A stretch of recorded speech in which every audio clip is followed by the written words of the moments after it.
Hi, hope your day is going well. So today we're going to talk about 4 main ways to relocate to Canada. First of all, we have the Express Entry system. It's a system that manages multiple applications and it ranks them based on certain criteria such as the age, work experience, your language, test results, and your education. And earlier this year, there were some updates to it where additional categories were added. It also manages the category-based draws that they've had a lot of in the last few years. Now, the advantage of the Express Entry system is the fact that it's actually one of the fastest PR application routes.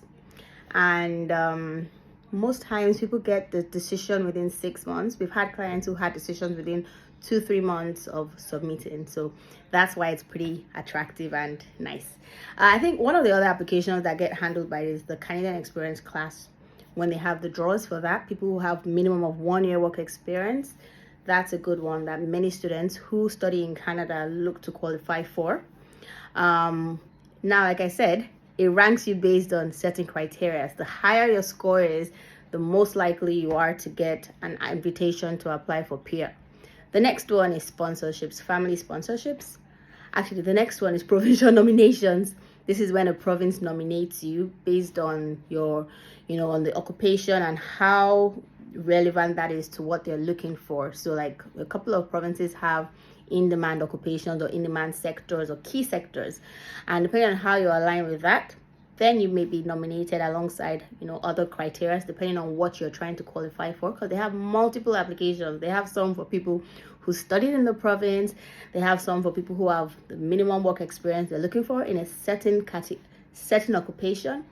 Those are part of how people can qualify. When you get nominated, you get 600 points, and then you can apply to the federal for PR.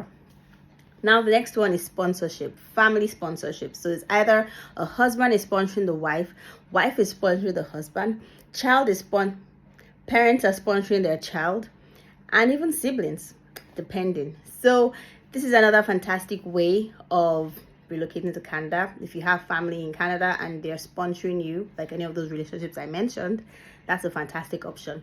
And the last one is the study/work to PR. And I will actually just talk about the study. So if you come to study in Canada for a certain number of years, depending on what you're coming to study for, you come, you study, you finish, work for 1 year, you qualify under the Canadian Experience class, as long as you meet whatever other criteria are there, and depending on what the scores are, bear that in mind. And it's not as straightforward as it used to be, I have to let you know. But people are still getting their permanent residency, especially if you're young. The younger you are, the higher your scores can still be. The more years of work experience you have in Canada, the higher your scores can be. The higher your language test result is, the higher your score can be. So I hope this no jargon main routes to relocate to Canada video has been useful. See you in the next video. Take care.